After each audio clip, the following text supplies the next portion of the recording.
Very good evening. My name is Joel Jabraj, son of Edward Samuel. Matrix number 175633. This is my third video for LACS 2029 individual assignment.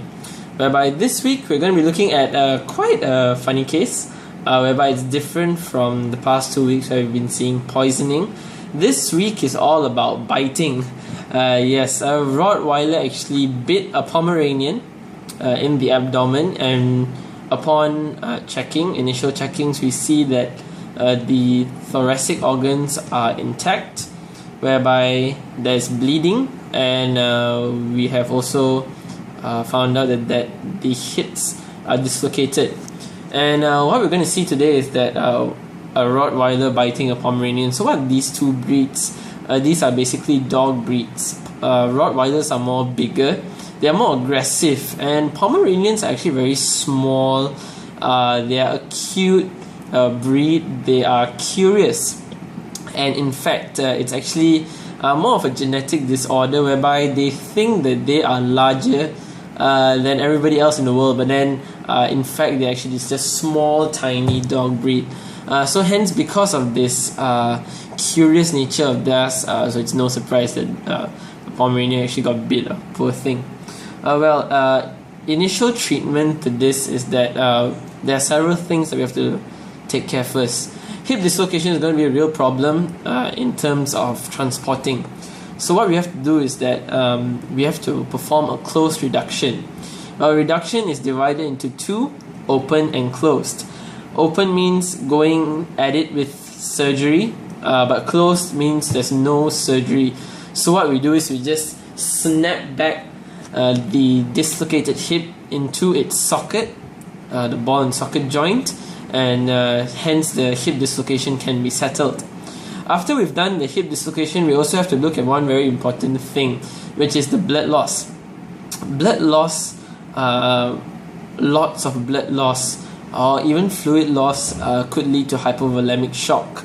Hypovolemic shock could then lead to irregular heartbeat, which is not good for the animal. So what we can do is that we can use blood transfusion to help all this blood loss. For the puncture wounds, we can only use antibiotics to heal, whereas since the thoracic organs were intact, we're going to look at some organs which are the lower abdominal, whereby we have the liver and the spleen.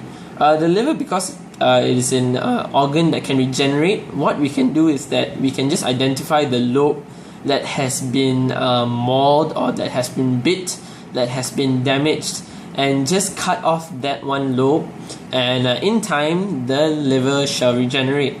Whereas for the spleen, it's a non-regenerative organ.